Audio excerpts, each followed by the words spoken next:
Hey sunshines, it's story time.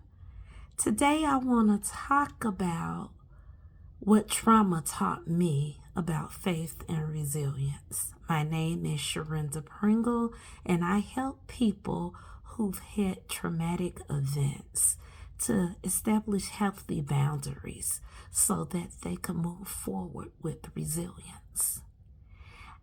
I have a new book out, The Journey of Rediscovering Me.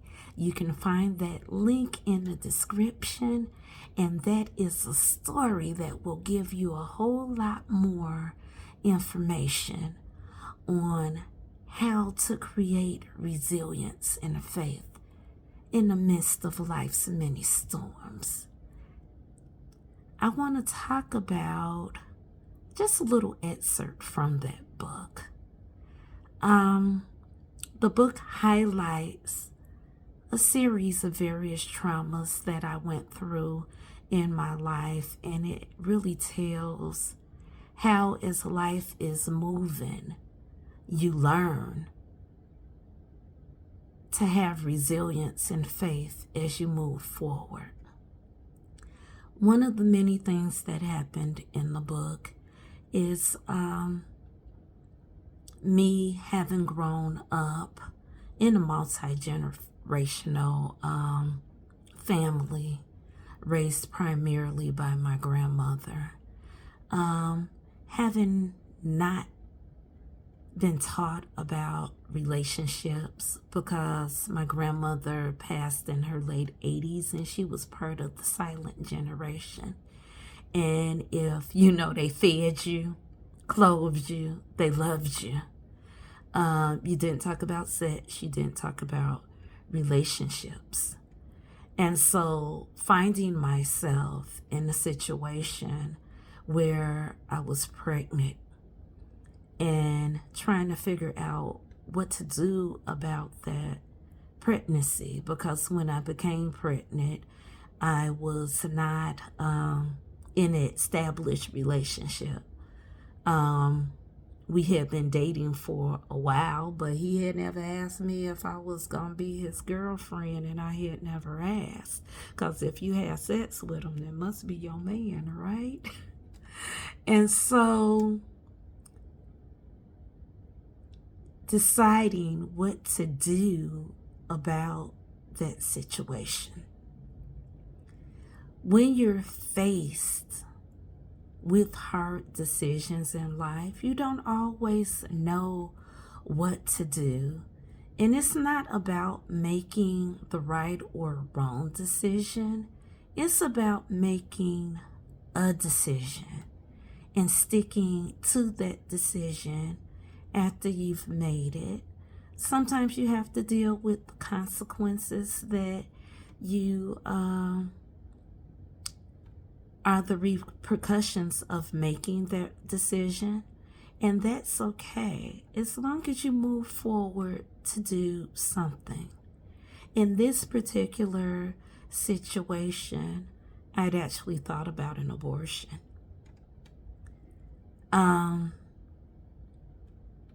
Not that that was right or wrong, but I was young. I had already disappointed myself by being pregnant before I finished school. I felt like I disappointed my family because I was in college and I hadn't finished. And back then they're like, if you get pregnant, I'm gonna kill you. Nobody actually told you how to get pregnant, but if you got pregnant, they were gonna kill you. And so I found myself in an abortion clinic trying to figure out how in the world I got there. Not really having anyone to talk to.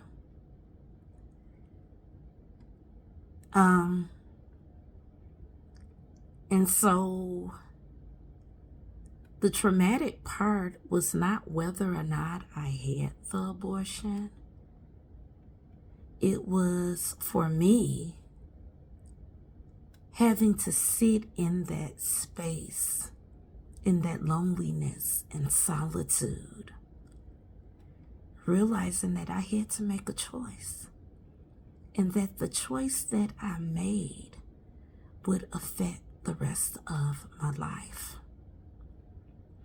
When I left the abortion clinic, many years went by before I would be able to conceive again. Partially because I was hell-bent on my plan, which was to establish a career. After becoming established as a counselor,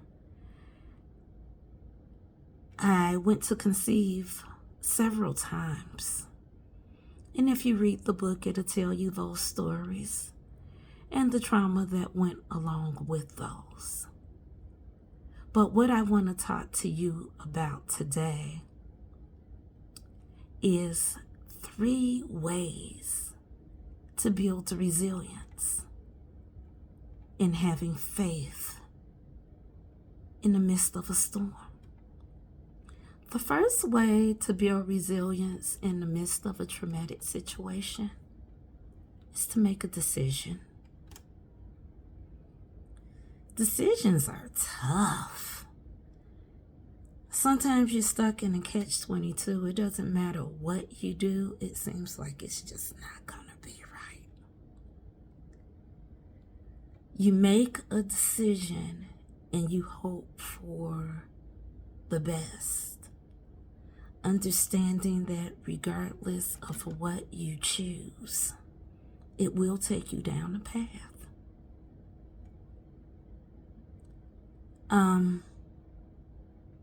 Some people were like, what if I make the wrong decision? I'll go down the wrong path. It's better to do something than to sit paralyzed in a situation and do nothing. We make poor decisions all the time. We make great decisions all the time. But when you sit in a state of paralysis and do nothing, it has a larger effect on your life because you're sitting motionless. In this particular situation, I had to do something. And I made a choice. And I had to deal with the choice that I made. The worst choice I could have made, depending on who you talk to, would have been to abort the child and deal with it. Because for those who choose to take that path, it's a decision that, if you have a soul, will bother you many nights for the rest of your life. The other choice I had was to carry that child to term and to deal with, at that time, not having enough money to take care of a child, being an unwed mother, figuring out how to finish school. Neither decision would have been right or wrong, and they both come with their own consequences. And so a choice needed to be made because another human life was involved. Some choices aren't that severe, but this one was. Second, after making a choice, creating a plan. Regardless of the choice that I made in that particular situation, I needed a plan. If I chose not to have the child, I needed a plan to heal my body, to heal my mind, to heal my spirit. And so a plan to have therapy, find someone to talk to, because I didn't have family members to talk to. A plan maybe that if I chose to not have a child, so that that child's life would not be in vain, to finish what I started, to finish school, to move forward and have a productive life. The other option, actually having the child, also needed a plan. A plan of finding resources, still finding someone to talk to, whether it be in social services, within the church, to help me to devise a plan to get prenatal care, medical care, economic resources, possibly to find ways to continue to go to school, as opposed to sitting in my lack, to find ways to make more money so that I could take care of that child with ease, even if I didn't plan on that child being here. Thirdly, after making a choice, devising a plan, choosing to follow through, regardless of the choice that I made, to move forward with a plan, without feeling as though people were judging me, without caring about what others said about me, even if I wasn't comfortable with the decision that I made, until I was able to find comfort, primarily through having faith that all things work for the good of those who love the Lord in accordance to his purpose. And once I made a choice,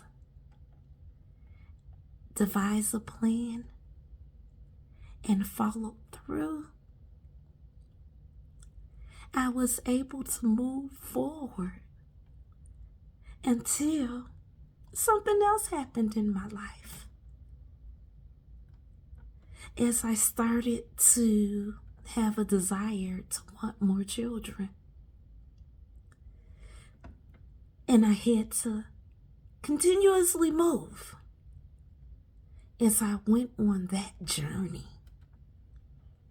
understanding that life is gonna continue to happen.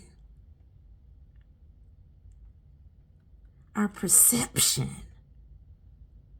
of the things that are happening in our lives affect how we comprehend them, how we act on them, how we make choices, how we devise a plan, and how we choose to move forward as opposed to being paralyzed even if we have no idea where we're going, even if we have no idea how the story is going to end,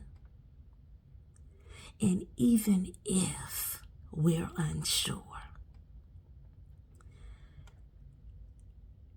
I think that if you guys were to actually purchase the book, the link is in the description, you would find a fun-loving novel that takes you through a journey in a little portion of my life that will help you in yours to develop faith and resilience in the midst of any journey in your life. Again, the link is in the description. As always, it has been an absolute pleasure for you to lend me your ear and give me your time. Greatly appreciated. I love y'all. Blessings on your journey.